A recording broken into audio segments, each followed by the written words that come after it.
Hello, this is Paranormal Girl, and today I'm going to tell you the story of the Monkey King. Monkey King, or known to the Chinese old and young as Ziyuji, Journey to the West, is one of the renowned classical Chinese novels dated back some 400 years ago.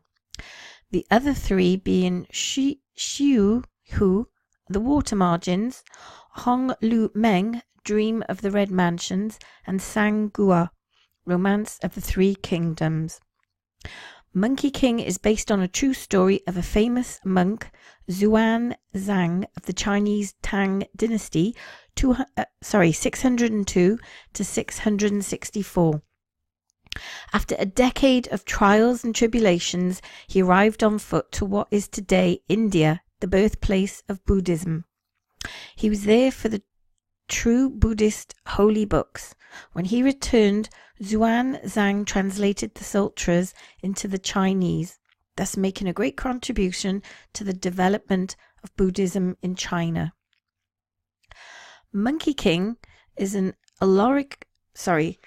allegorical rendition of the journey mingled with Chinese fables, fairy tales, legends, superstitions, popular beliefs, monster stories, and whatever the author could find in the Taoist, Buddhist, and Chinese popular religions. While average readers are fascinated with the powers of wisdom of the Monkey King, many reviewers agree that the protagonist embodies the author tried to convey to his readers, the rebellious spirit against and then untouchable feudal rulers. The monkey is indeed rebellious. He was, according to the story, born out of rock, fertilized by the grace of heaven and earth. Being extremely intelligent, he was learned in magic tricks and gong fu from an immortal Taoist master. Now he can transform himself into 72 different images, such as trees, a bird, a beast of prey, or an insect that can sneak into the enemy's body to fight him or her inside out. Using clouds as vehicles, he can travel 180,000 miles at a single somersault. He claims to be the king in defiance of the only authority over the heaven, the seas, the earth, and the subterranean world. Yu Hong Da Di, or the great emperor of Jade, that act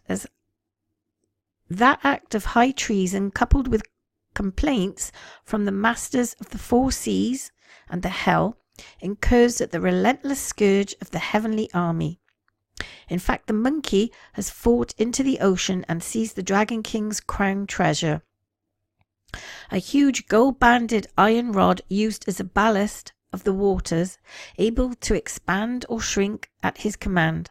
The iron rod became the monkey's favourite weapon in his latter feats.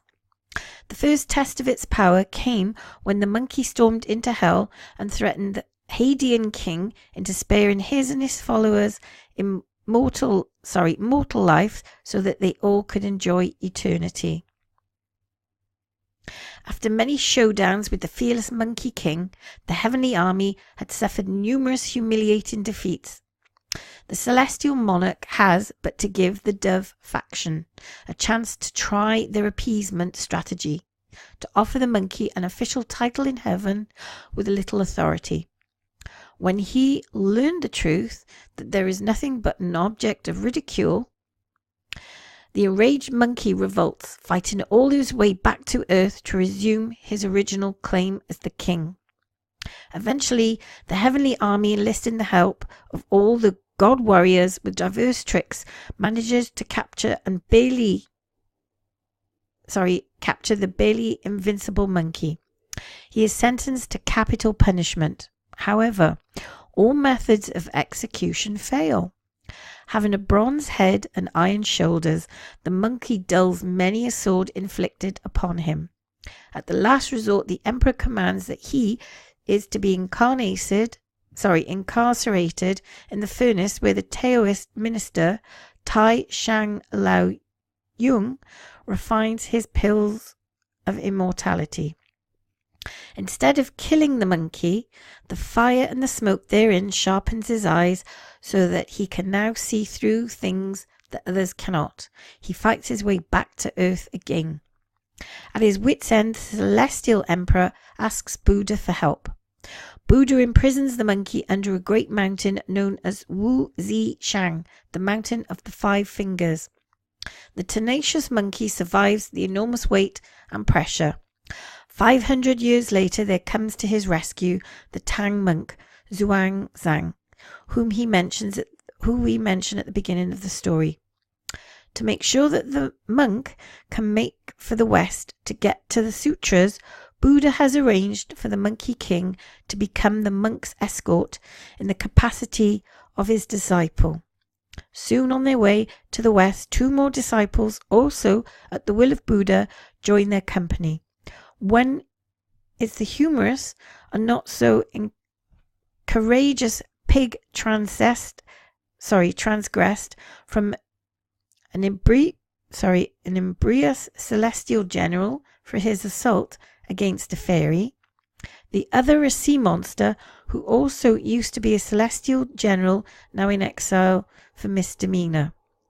The party of 4 was further reinforced by a horse, an incarnation of a dragon's son, and they start their stormy journey to the west. A journey packed with actions and adventure that brought into full play the puissance of the monk's disciples, Monkey King in particular. And can anyone remember a series called Monkey many, many years ago? And it always featured the Monkey King, his friend Piggy, and then there was a horse, and there were other characters as well. It was a very well-known series of the time, and I remember watching it when I was very young. It was very, very popular of the day.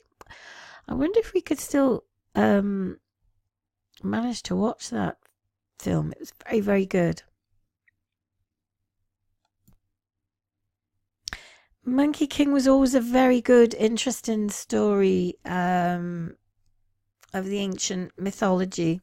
And there has been many films on him as well. It would be good if they could do another one, wouldn't it?